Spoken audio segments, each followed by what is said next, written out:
Good evening, ladies and gentlemen. How are we getting on? Welcome to a brand new camp. Today we're going to take a little tour rather than the usual build, as the building process was a little bit all over the place on this one. But we'll have a look around, talk about the ins and outs, and hopefully give you any information you need should you want to do something similar yourself. So, let's jump in and do this.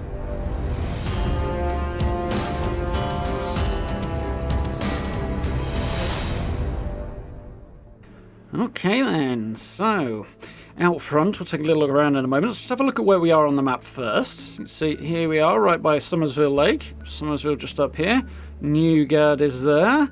And the White Springs just over here. So just on this little road by Summersville Lake. It's a nice central-ish spot that's got some decent flat ground on it as well. And not too troublesome. I've had a few robots and a few super mutants wander around. There's my Collectron having a moment over there.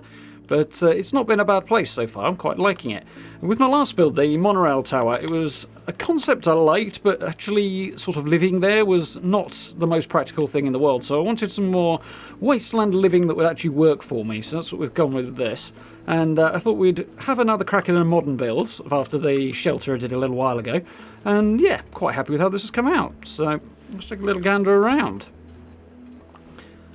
So for the main structure, we've got kind of a central glass element running right through the middle there that's sort of too wide, with an extension out to the either side in a sort of vaguely T shape. That is two on each side. I didn't want it to be too square, so we've broken up some of the angles. We've got one of those front sections sort of recessed back there. Obviously this side on the right sort of steps down rather than being square as the one on the left is. And got an opportunity to use a fairly recently added wall set here, which is not too bad. It was a bit of a faff to get it in, but we'll have a look inside in just a moment and talk about that a bit more. Collectron tucked on the side. I could really have done with probably another quarter to half of the budget really on this, but I could easily have used double the budget had I wanted to, had the opportunity been available. But I quite like how this looks. I did originally have these extra foundations going all the way around on the outside because it sort of stops the thing looking too sheer. Obviously we've got double-sided walls all over the place in this, which is why we've got the wallpaper on the outside. But that can look a little odd if you don't have foundations around the outside, so I had to take some out at the back, but just to make use of the budget. But it does kind of work. I'm quite happy with it. Got a few bits of decoration there on the statues on the outside, just to make sure those extra foundations don't look too bare. And I've put some extra trees on this side as well, because this stretch of ground here is convenient for building on, because it's nice and open, but it's kind of bare and leaves the building out on its own a little bit. So I would have liked to have been able to put a few more in. See, this patch of trees up here is always in place. Looking down towards... what are we looking down towards here? Yeah, Torrance House and Riverside Manor and all of this. It's just quite a cool little area in the game as well. Nice spot, this. So I've tucked my vending unit on the outside here, just on the front, because there isn't really anywhere else for it to go, and it's easy for people to find there, so good little spot for it there. Just a few little extra bits and pieces here to help find it. Having the camp unit here means I tend to spawn in on the road, just sort of up that way a little bit, which is a good spot for loading in for this. So let's head on inside. As I say, getting this wall on was a bit of a nightmare. I can't put a step on the front, unfortunately, but it's fine. So, as you see, we've got some foundations just connecting to the steps and then onto the house here. Obviously just dropped these down, but to put the wall in, I basically had to line up this one here first with the edge, then take this row of foundations out and edge it over a bit so that I could then clip the foundations back into the wall. Otherwise the wall will jump up on top of them. Then it was just a case of extending it around, which was fine on the front. Then when I came to do this side, again I had to take this row of foundations out and put the walls in carefully and snap them back in again. It just meant that everything would then line up with the edges of this central section of the building. Well, nice little patio garden. It's kind of a townhouse vibe, which is what I was going for here. Quite like how it's come out. Nice little area to hang out in the front. Pretty little garden. Would have liked to be able to put a few more plants and stuff out here and really make it a bit busier. But we've managed to cram a decent amount in here, and it looks quite nice. It looks quite nice in the evening as well, so that's always good. Let's head on up inside. Mixture of materials here on the building. So we've got the glass on the front going through the middle, and the rest of it is the contemporary set. But that doubles up quite nicely and makes for a nice sort of modern look, particularly when you double-side the walls like this. So you just put floors on either side of the place you want the wall, and then you use doorways, which you can then back onto each other, and then you can change it back out for walls. So we have our somewhat open plan living area. I did originally have walls around the staircase here, but some of the textured staircases from the last season on the go there. Nice little living area, but open plan definitely works in here. It gives it that more modern vibe, and makes it feel a bit more spacious as well. So, little dining area. It's nice to be able to use one of the larger tables and have it actually fit in, but I went with benches on the side rather than chairs all the way around to conserve on the budget a bit. A few displays in. Do like having that Vault-Tec fireplace in there. Got a couple of the new TV aquariums as well either side, just to decorate it up a bit. A few little bits under the stairs as well. We'll head out to the wings in a moment. I did originally have a back door out here and some extra patio, but budgetary requirements meant that I had to shelve that idea, unfortunately. But it works. We've got a nice little space here. You don't really need an area out the back there. We've got that nice little space out the front. Let's have a look through here at the kitchen first. Always a struggle with kitchens in this game. There's not enough decoration at the moment. Hopefully we'll get some more in time. But the idea here is that it was kind of already here, this house, if abandoned, and somebody's just moved in and tried to improve it in the wasteland way. So it's a mixture of up-to-date and sort of modern living and wasteland living in one house, I suppose. There we go. The Tipsy Tom bar set that I've used sort of doubled up to create some kitchen counters there. It's two sets back to back here. Had to use the ability to turn the snapping off to get these in some places, but it works quite well. You can see they sit quite neatly together. A little rug glitching required to get two cookers in there. It was a bit of a tight squeeze, but we managed. Unfortunately, they're not functional, but it is what it is. It does make the place look more like a complete kitchen, and I like having the washer-dryer set tucked in the corner as well there. I do like that minecar stove there, so not too much of a loss having to use that, I don't think. One of the new floors as well looks pretty cool. Let's head back on out. Over on the other side here, we have our crafting area. Head on in. 2x2 on this, giving it a nice space, just enough room to cram in everything I need. But, and be able to move around more to the point, but definitely a tight squeeze on some of this. A little bit of decoration on the wall. I wanted to go with a bit more utilitarian look for the wallpaper and stuff, given that it's a crafting space. But, yeah, it works out okay. Plenty of stash boxes. Managed to cram the power armor station in as well. That doesn't look too out of place. Yeah, I like this place. Finally got those cupboards fixed as well, which I'm really glad about on the walls there, so I can actually snap them in. They used to snap through the walls and stick out the wrong side, which is very, very annoying. I'm glad they work. I know some people manage to make them work anyway, but I never quite figured that out. So happy that those are functioning properly now. And our punch card machine there as well. Yeah, I do like this place. We'll head on upstairs. So I would have liked a little bit more budget to put a little bit of extra decoration in. I've gone with mostly modern style furnishings as much as I can. Some of it's a little more wastelandy, but that kind of works too. Head on up.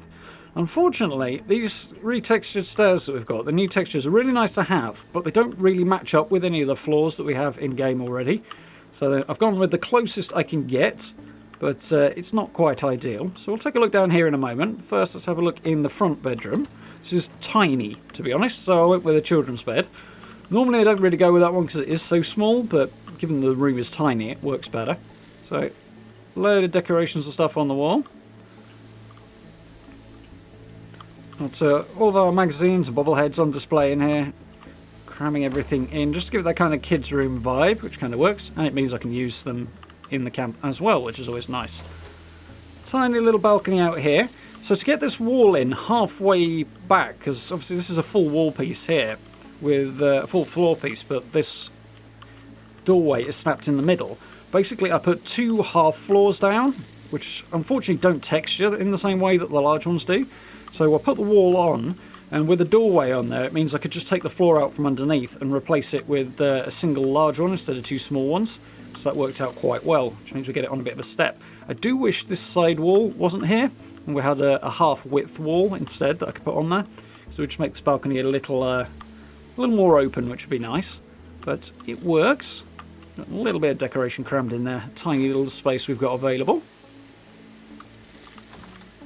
head on upstairs in a moment. Not much decoration around the stairs because we do need to be able to get around and, again, budget.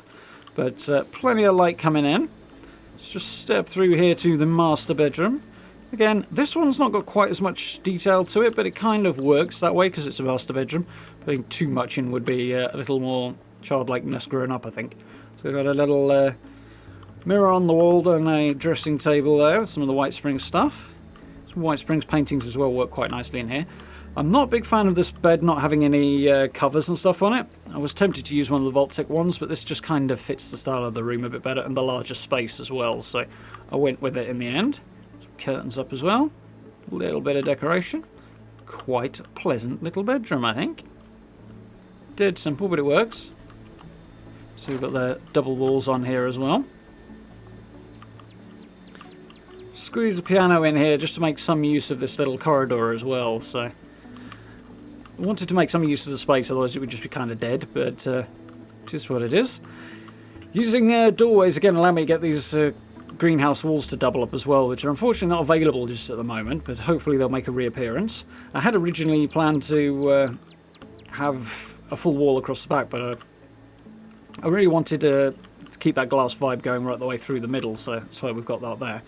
And the doubling them up looks a little weird, but it does work. Unfortunately, you can't use the half walls and stack them, so you're stuck with that metal bit across the bottom, but it's consistent with the rest of the build, so that kind of works. Got our fortune teller machine tucked in there. Let's have a look at the bathroom. So again, bathroom stuff's a bit awkward at the moment, because we still don't have a clean bath, so putting clean toilets and sinks in just kind of makes that dirty bath stick out a bit more. So I went with kind of decrepit vibe for the fittings in here, but having the exposed wall gives a nice kind of bathroom kind of beach vibe, I feel, the contemporary wall there. So rather than doubling it up, I went down that road. There's a kind of accent wall in here. A little bit of space back there for some towels or whatever. Unfortunately, we haven't got any to place, but kind of works as a bathroom. I like this vibe. It's something I've done a few times before, but I like the way it looks, so why not? So heading out here, this is the top of the kitchen out here. But as I say, it kind of steps down here just to break up the shape. And I was struggling for budget by the time I decorated this place, so I managed to get a few bits out here, but a little Spartan, but it works. These vault railings work quite well for a modern look, which is why I went for those, although they are kind of awkward to place in. They don't sit quite where I'd like them to. And they don't quite fit, as we can see, so that was ever so slightly frustrating, but it does work. It gives that kind of modern vibe, which the wooden ones wouldn't really do. They're a bit too ramshackle for this particular build. So let's swing back on around, head upstairs. Really happy with the update over the summer that we can now stack these staircases without having to mess around either. They just stack naturally, which is great. So let's just come over here and turn off my decon arch, because it's getting a bit noisy.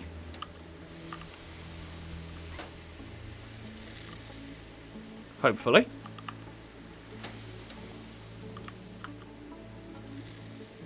It's been awkward for some reason. I do not know why. Oh well, we'll make do. So, nice view out to the front from here. A little bit risky at the edge here, but nice view up the road there. That kind of sort of townhouse vibe works quite well for this. Again, running out of stuff to decorate with up here, but we've got a nice open area, a nice little area to sit and hang out. Nice view towards Newgard and across what was once Summersville Lake. Prior to the dam being blown and this being full of water would have been a very nice view. So it works okay with the idea that the house was already here and has since been taken over. There's a little area to sit up here. Chuck was symptomatic up here because I needed something and something to heal my character with, obviously, and this was about the only place it didn't stick out too much. Wouldn't have looked right downstairs, I don't think. So, not too much going on inside my greenhouse up here. This is more to sort of change up the shape than anything, and to keep that glass vibe going from the front. But, got a few bits and pieces, enough to make some adhesive and keep myself fed, which works. Would like a little bit more budget to put more food in here, but we'll make do. We've got enough, so that'll do. Again, nice view from up here. So there we go. one nice little townhouse. And I think this is going to be a much more practical place for my character to live than the last camp was, which is definitely something I had in mind with this. So, yeah, looking forward to spending a bit more time here and using this as my base for streams as well. So it's a nice location as well. It's pretty central, not far from the White Spring, easy to travel to anywhere you want to be. Good little spot. Not too much trouble as well because we're technically still in the forest, so I do quite like it. It works with that modern kind of house vibe. I'm glad I managed to pull it off because it can be a bit difficult sometimes. The first attempt in the shelter was not as successful as I would have liked. It looks cool, but I would have liked a little bit more success. I think this has worked out reasonably well. It's come out with quite a nice modern look. This garden is a really nice place to hang out in, particularly around about sunset, which obviously is coming on around about now, so not a bad little spot. So there we go. I do hope you enjoyed this one. If you did, please do consider dropping subs and likes for me. I do very, very much appreciate it. Social media links, merch store and channel memberships are all available down below the video as well. If you're interested in supporting the channel in that way, I hugely appreciate it. It massively helps out. So massive thanks to everybody who's done that already. And of course, do join us for the live streams as well. We'll of course be playing Fallout 76. We're working on Deathloop at the moment, having a lot of fun with that. And we'll be picking up The Witcher again following Deathloop. So lots to watch out for. So do join us for those. But for now, thank you very much for watching. I look forward to speaking to you all very, very soon.